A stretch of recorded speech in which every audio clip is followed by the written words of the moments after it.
We just Hey. went live. Substack is always great. It just like boom, it just hits you. There's no like 3, 2, 1 or anything like Nice. that. Yeah, we're So professionals. We don't need it. we don't need it. So we're back. What this is, Ben Cominos is here joining from WHBY in Appleton. This is obviously Kirk Bankstead, the owner of the Monaco Brewing Company. We are the Monaco Brewing Company Times on Substack, which is a top 50 rated U.S. political Substack page. I still don't understand how the heck we're doing that, but we are. What you're witnessing here today is our what we try to do for subscribers.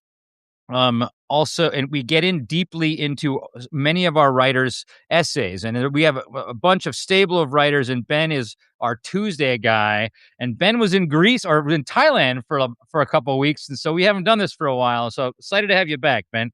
Yeah, I'm thrilled to be here. I'll tell you, I was out. We talked about that a little bit, and then the next week I came down with something, and I don't know if it was that new strain of COVID or what, but it put me on my ass. I can tell you that much. I'm happy to have my voice back, and I'm ready to dive into it That's here. we put our producer Amy in a wild spot last week because she had done all Yeah. the research, so she knew in the back of her head. But you know how it is, like talking on radio and knowing stuff is there's two different skills there, and so 1,000%. And I see a thing pop up on my feed and it's like, oh, the show's canceled, but that was for the following week. But I was so sick. I was so out of it. I'm like, oh, thank God I could use a week off.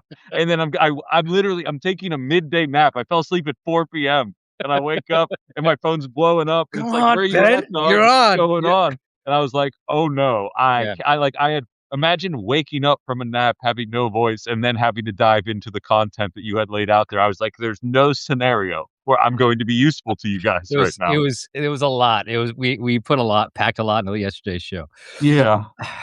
All right, so today, this whole week we're going to be talking about our new illegal war in Iran.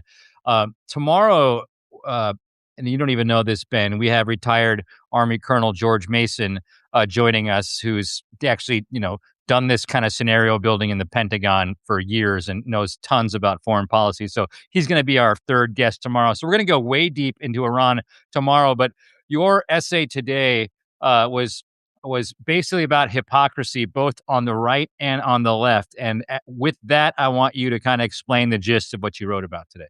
Yeah, it's just me airing out some frustrations because I think there's a lot of MAGA voters that knew what they were biting off in terms of ICE brutalizing people, in terms of tax cuts for the rich, in terms of cuts to social programs. I think there is a contingency of the base that would be like, yes, this is going to lead to a better America. Now, I think that's dumb. I think it's not based in anything, but I do believe they actually think that makes a difference.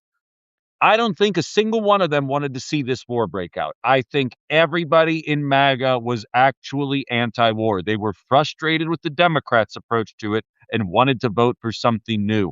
This, a la much like what's going on with the Epstein files, and it's a shame that it has to be some of the worst events in recent human history, but this is what's kind of breaking through that shell.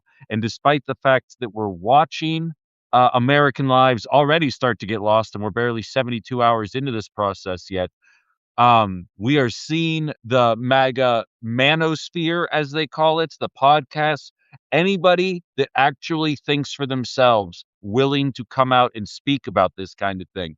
And where I get frustrated, though, this is laid entirely at the feet of MAGA. And I think we as leftists kind of needed this. There's nothing you can blame on Joe Biden. There's nothing you can blame on the Democrats. This is Donald Trump's war and Donald Trump's move, and the Republicans are doing nothing to stop it. There is no wiggle room there. But where my frustration with the Democrats does seep through is that this is such a slam dunk.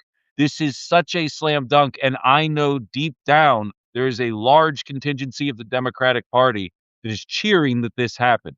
I'm not confused that the Ayatollah the Ayatollah is a bad guy. But I am confused why, when served up on a silver platter, we can't see Hakeem Jeffries and Chuck Schumer say, not only is it illegal how he did it, but this isn't even our war. There's audio. I played it during Outside the Box today, Kirk, of Marco Rubio saying,